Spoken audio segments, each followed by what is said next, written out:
going home. Did a little bit of Uber ride. Got some money, I guess. Not much, but a little bit.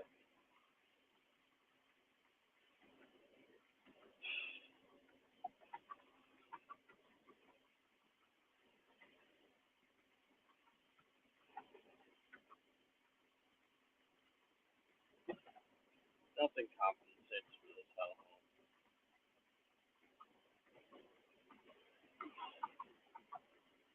What compensates for one? Okay. But you're gonna have fucking kids.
Yeah,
pushback.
Look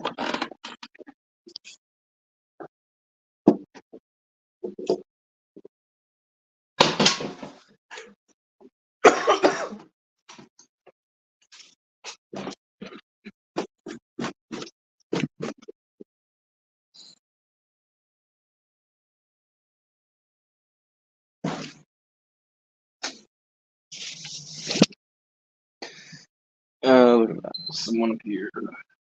Since I'm about to switch over to the laptop. How goes it? Richardson, does it really do be going, don't it?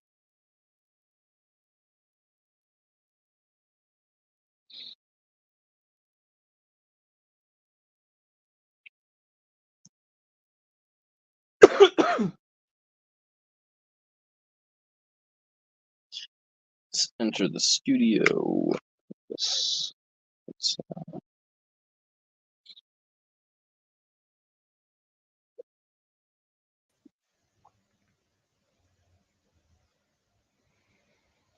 There we go. Sure, it's probably working, but let's test it out. Yep, it's doing Gucci. Yeah. Standard thing as usual, just doing ethics Q&A. I kind of know a whole lot about ethics, kind of know the truth of the universe. Dedicated like 3+ years to that, you know. If you include my study of politics and theology as part of studying of the nature of life and what we should do, well then, yeah, closer to like 6 years of just every day, just looking at the news, looking at different angles, studying human nature. So I can help you out if you have questions regarding human nature, psychology, politics, just whatever. Or just jive and vibe or don't, I don't care. But we're gonna watch some YouTube.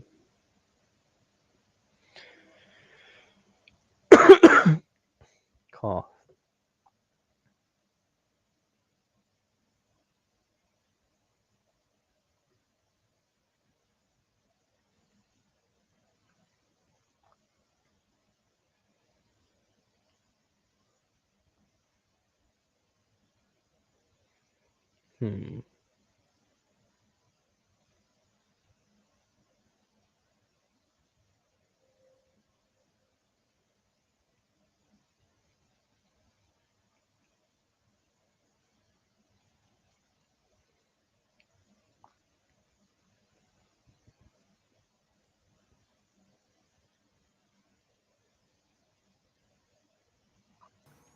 Long ass video, we're not watching that. No, sir.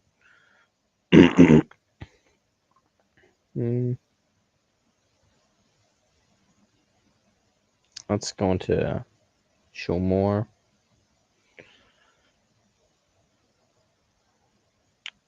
Yeah, it's just going to watch it later. Fuck it. Shuffle.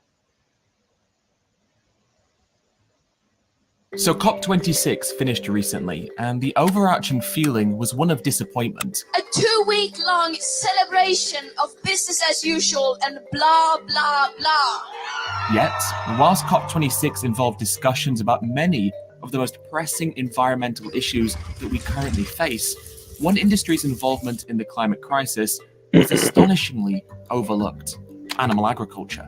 In fact, animal agriculture is such a damaging industry that the United Nations themselves have stated that the livestock sector emerges as one of the top 2 or 3 most significant contributors to the most serious environmental problems at every scale, from local to global. But even though this is the case, at the same time that the US, the EU, and other countries around the world were signing a pledge at COP26 to reduce methane emissions by 30% by the year 2030, the US Secretary of Agriculture, Tom Vilsack, was telling the press that the US does not have to reduce the amount of meat or livestock produced to tackle the climate crisis. But perhaps this isn't so surprising, considering that Tom Vilsack has previously been the president and chief executive of the US Dairy Export Council, and is a farmland owner who has even benefited from some of the legislation he has introduced since being the Secretary of Agriculture,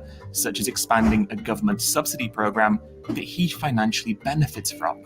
And as we come to the end of another year plagued with climate disasters such as floods and wildfires, the failings of COP26 to even acknowledge in a serious and meaningful manner one of the biggest drivers of the climate crisis is yet another indictment of how these industries and our elected officials are happy to jeopardize the future of our planet for some short-term political and financial gains. However, throughout 2021, there have been some examples of a shift towards acknowledging the ethical implications of animal farming. In November of this year, the UK government officially declared that lobsters, crabs, and shrimp are indeed sentient, which they defined as the capacity to have feelings, such as feelings of pain, pleasure, hunger, thirst, warmth, joy, comfort, and excitement. This follows on from them making a similar declaration about animals such as octopuses and squids a week earlier. This declaration came about due to a review of over 300 studies. However, the bill itself is only intended to guide future policies, meaning it will not affect existing legislation or industry practices like fishing. It will also not interfere with the shellfish catching or restaurant industries either. Unfortunately, the only difference currently for those lobsters and crabs alive in tanks about to be boiled alive is that we now know and can't ignore that they are indeed suffering when we boil them alive. In another example, back in January, it was announced that Germany was going to ban the culling of male chicks in the egg industry by the end of 2022, making it the first country to do so. The culling of male chicks is a global standard practice in the egg industry because male chicks are useless to the egg industry as they don't lay eggs. And because they have not been selectively bred in the same way as the chickens we raise for meat, they are also useless to the meat industry as they won't grow to be as large as the chickens we farm for their flesh. But in Germany, instead of culling the male chicks, the proposed plan is to determine the sex of the chick inside the egg before they are hatched and destroy the eggs containing the male chicks. And then on top of this, during the summer, the European Parliament voted in favour of a resolution to ban cages for farmed animals. However, whilst the ban on the culling of male chicks is undoubtedly a good thing, it doesn't mean that egg production will become humane. Unfortunately for the laying hens, nothing will change about the suffering they are forced to endure. And when it comes to the banning of cages, well, battery cages for egg-laying hens were banned in 2012 in the EU, and in their place, enriched cages were introduced. This meant that the space per bird was increased by 36%. But what this means in reality is that instead of having an area of space equivalent to a little under an A4 piece of paper, the hens now have an area of space equivalent to just a little over an A4 piece of paper. Not to mention that within the resolution, there are several caveats, such as it should be recognised that in some cases, some forms of cages for housing bring more animal welfare-related benefits than negative effects for the animals concerned. In other words, cages can still be used if it is believed they are more beneficial for the animal's welfare, which, as well as being literally the argument that farmers who keep animals in cages used to begin with, also begs the questions: who gets to interpret what this vague clause means? And if we really are interested in the animals concerned, wouldn't not exploiting them at all bring the most animal welfare-related benefits? Whilst these events in 2021 fall frustratingly short of actually producing any real, tangible benefit for animals, they do point to something very important: a growing awareness about the suffering of animals. If we take the resolution on banning cages, that came from an initiative that was signed by over 1.4 million people in the EU. On top of this, Veganuary had a record-breaking year with more sign-ups than ever. And data from this year showed that Brits slashed their meat consumption by 17% within the past decade alone. When we take a look at food innovation, the USDA made its first investment into cell-cultured meat, and 3D printed meat has begun to be introduced to consumers, with celebrity chef and restaurateur Marco Pierre White stating that he was mind-blown by Redefined Meat's 3D printed steak and is now going to sell it across his UK restaurants. It's the most clever thing I've ever seen in my 45 years of being in a kitchen. While these are small steps, the innovation behind them has the potential to create a significant shift. So even though 2021 has been challenging and frustrating for many reasons, the continuing growing awareness around the suffering of animals and the increasing innovation in the plant-based food space is gradually eroding the animal farming industries, little by little.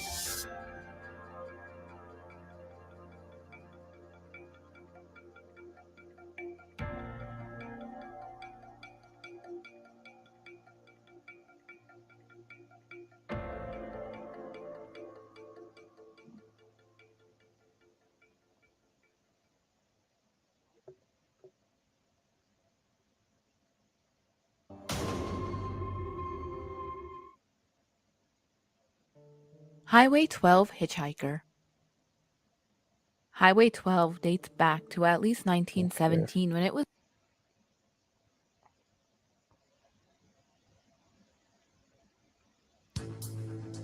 Follow the rise of Osama bin Laden and watch how a government rivalry between the FBI and the CIA impacted the tragic 9/11 attacks on Hulu's new original series, The Looming Tower. The Looming Tower is available now, only on Hulu. You should also check out a new podcast, Breach. Breach is not a Parcast podcast, but they have excellent in-depth research and captivating storytelling like we do on cults. They set out to answer questions about the hack of a huge American company and found themselves investigating a Russian conspiracy.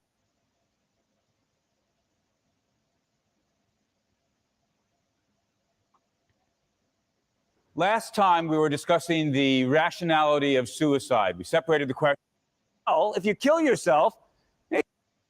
Last time we were discussing the rationality of suicide. We separated the question of the rationality of suicide from the ethics of suicide or the morality of suicide. We'll be turning to the morality of suicide later today. But the first question, thinking about the rationality of suicide, was whether or not it could actually be the case that somebody would be better off dead. Having argued that, at least on what struck me as the more plausible theories, that was a possibility, we then turned to the question of under what circumstances, more particularly, or perhaps a better way to put it, at what point would it be true that suicide might be rational? In tackling the question, we were initially bracketing the question about whether you could ever reasonably or rationally judge that the circumstances actually obtained. We'll turn to that question in a few minutes. The question we were focusing on originally was just from the objective perspective, as it were, what does the graph need to look like in order for it to be the case that you'd be better off dead and suicide would be a rational choice? I drew a variety of different graphs, different lines about your life doing better or worse, and noted for each one of them at what point, if ever, suicide might be a reasonable choice. I want to draw a couple of more graphs before ending this bit of the discussion. So the easy, you'll recall the axes, the x-axis represents time, the y-axis represents how good or bad your life is overall, taking into account the value of being alive per se, if you accept a valuable container theory. The higher the line, the better your life is at that time. The lower the line, the worse your life is at that time. Might say the easy cases, at least from the philosophical point of view, are ones where things get worse. Eventually, your life becomes worse than nothing. You'd be better off dead, and it's going to stay that way until such time as you might die from natural causes. Dying from natural causes. In a situation like this, killing yourself from here on out would make sense, assuming you knew the facts, could trust your judgment, and so forth and so on. Some of the issues that we'll come back to in a minute. And indeed, as we saw, there will be even cases in which it might make sense to kill yourself earlier. If this was the last chance at which you had the ability to kill yourself or not, even though you'd be giving up some life that was worth living, that was the only way to avoid a much larger chunk of life that was not worth living, so suicide might still make sense. On the other hand, if the choice was way back here, although this is killing yourself early on would be the only way to avoid the later chunk not worth living, At least if that chunk's small enough, suppose it was like this, you'd say, doesn't make sense to kill yourself this early. You'd be throwing away too much, even though that's the only way to avoid the bad stuff. Now, as I say, that's the easy graph where you go from a life worth living to a life not worth living and stays there. But suppose instead we have a situation like this. Here, life becomes worse than nothing for a while, but you recover. You're going to return to a life that's worth having. And suppose that after you recover, you'll have a very nice third stage, third act of your life before you would eventually die of natural causes or natural death. Here, the crucial point to make, of course, is that even though for a while your life will be worse than nothing, negative overall, it doesn't mean that it makes sense to kill yourself at this point. It doesn't make because, of sense course, although not it's to either, true that though, if you do... Because of the asymmetry argument, you're not depriving yourself of a future by not existing, given identity nihilism. But whatever. He's not arguing for identity nihilism. He's just... Well, he should be, though, but still. And you're smarter than people from Harvard. No, it's just not worth it, man.